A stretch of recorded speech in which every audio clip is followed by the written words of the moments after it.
আসসালামু আলাইকুম। Tania electronics and ইলেকট্রিকে আপনারা এখন দাহুয়া ব্র্যান্ডের সকল মডেল ক্যামেরা কিন্তু আমাদের কাছে অ্যাভেলেবেল পেয়ে যাবেন।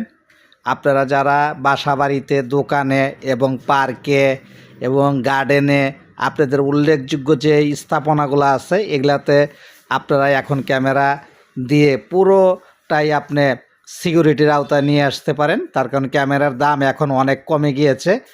ভালো ভালো ক্যামেরা অনেক কম রেটে কিন্তু আপনারা নিতে পারবেন। স্মার্ট ক্যামেরাগুলো আমাদের কাছে অ্যাভেলেবেল রয়েছে। ডে নাইট কালার এবং অডিও সহ দাহুয়া ব্র্যান্ডের সকল ক্যামেরা আমাদের কাছে অ্যাভেলেবেল রয়েছে। আপনারা ডিভিআর এমবিআর সহ পুরো সেট আমাদের কাছ থেকেই নিতে পারবেন এবং আপনাদের লোক থাকলে আপনারা নিজেরাও সেট করতে পারেন এবং ক্যামেরার সকল প্রকার অ্যাক্সেসরিজ আমাদের কাছে অ্যাভেলেবেল। স্ক্রিনে দেওয়া নাম্বারে ফোন করুন।